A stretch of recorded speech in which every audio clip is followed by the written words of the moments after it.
নমস্কার, আমি প্রিয়াঙ্কা। আমার চ্যানেলের নতুন একটি ভিডিওতে আপনাদের সকলকে স্বাগত জানাই। আজকে আপনাদের জন্য নিয়ে এলাম চটজলদি ও হেলদি ব্রেকফাস্টের একটি রেসিপি। ভিডিওটি পুরো দেখার অনুরোধ রইল।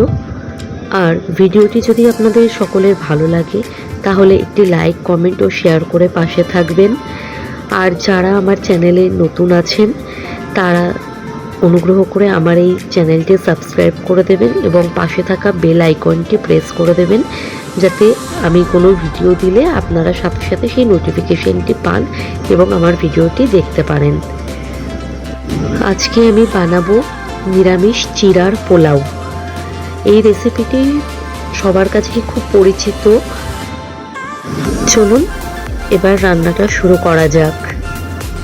চিড়ের পোলাওটি বানানোর জন্য আমি এখানে 300 গ্রাম মোটা চিড়ে 4-5 বার ভালো করে জলে ধুয়ে সামান্য জলের ছিটা দিয়ে ভিজিয়ে রেখেছিলাম। আর নিয়েছি মাঝারি সাইজের 2টি আলু ছোট ছোট করে কেটে ধুয়ে নিয়েছি। সাথে নিয়েছি 1 চামচ চীনাবাদাম, 25 গ্রাম কাজু বাদাম, 1 চামচ কিশমিশ। ফোড়নের জন্য নিয়েছি 1টি তেজপাতা, 1টি শুকনো লঙ্কা, 2টি এলাচ, 2টি দারচিনি আর 2টি লবঙ্গ। নিয়েছি পরিমাণ মতো নুন, সামান্য হলুদ, 2 চামচ চিনি, 2 চামচ সাদা তেল আর ঘি। এখানে আমি রেড কাউয়ের ঘি ব্যবহার করেছি, আপনারা যে কোনো ঘি ব্যবহার করতে পারেন। এবার গ্যাসে একটি কড়াই বসিয়ে গ্যাসটি অন করে নেব এবং কড়াইটিকে কিছুক্ষণ ভালো করে গরম হতে দেব। কড়াই ভালো করে গরম হয়ে গেলে তেলটি দিয়ে দেব এবং তেলটিকে ভালো করে গরম করে নেব। তেল ভালোভাবে গরম হয়ে এলে চিনেবাদামগুলো দিয়ে দেব এবং কিছুক্ষণ ভালোভাবে ভেজে নেব।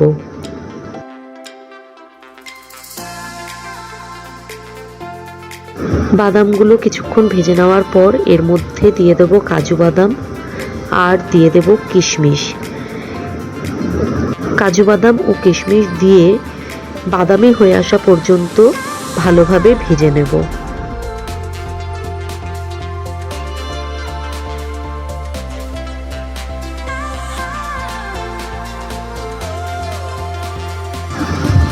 এবার ওই তেলের মধ্যেই 1 চামচ পরিমাণ ঘি দিয়ে দেব।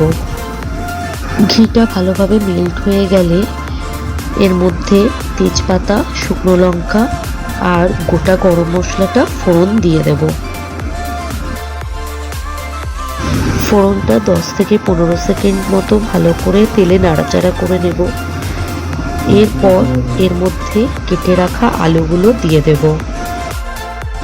আলুগুলো দিয়ে ভালোভাবে নাড়াচাড়া করে মিশিয়ে নেব এবং কিছুক্ষণ ঢাকনা চাপা দিয়ে ভালোভাবে ভাজা হতে দেব।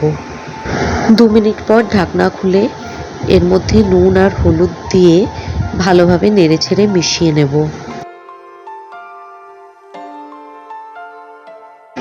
এবার এর মধ্যে সামান্য পরিমাণ জল দিয়ে মিশিয়ে নিয়ে ঢাকা দিয়ে আলুগুলোকে 2 মিনিটের মতন সেদ্ধ হতে দেব। 2 মিনিট পর ঢাকনা খুলে চেক করে নেব আলুগুলো ভালোভাবে সেদ্ধ হয়ে গেছে কিনা। আপনারা এখানে দেখতে পাচ্ছেন আলুগুলো খুব ভালোভাবেই সেদ্ধ হয়ে গেছে। এই পর্যায়ে এর মধ্যে চিনি মিশিয়ে ভালো করে চিনিটাকে মেল্ট হওয়া অবধি নাড়াচাড়া করে নেব।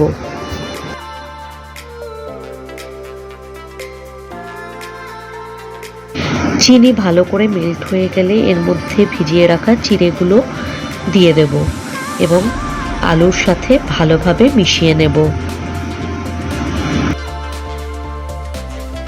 এখানে আপনারা দেখতেই পাচ্ছেন চিড়েগুলো একদম শুকনো ঝুরঝুরে হয়ে আছে, কিন্তু চিড়েগুলো খুব সুন্দর নরমও হয়েছে।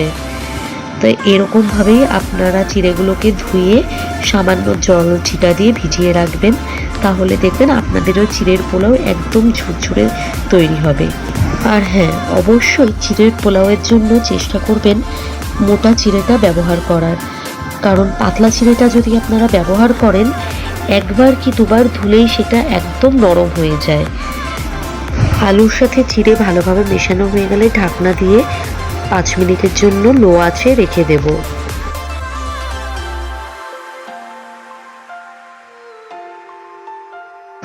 5 মিনিট পর ঢাকনা খুলে এর মধ্যে আগে থেকে ভেজে রাখা বাদাম, কাজু বাদাম আর কিশমিশগুলো মিশিয়ে ভালো করে নাড়াচাড়া করে নেব।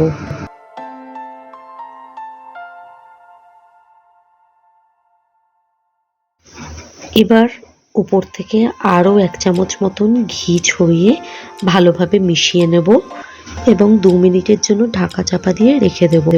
2 মিনিট পর গ্যাসের ফ্লেম অফ করে দেব এবং আরও 2 মিনিটের জন্য স্ট্যান্ড বাই মোডে রেখে দেব এবং তারপর গরম গরম পরিবেশন করব নিরামিষ জিরার পোলাও।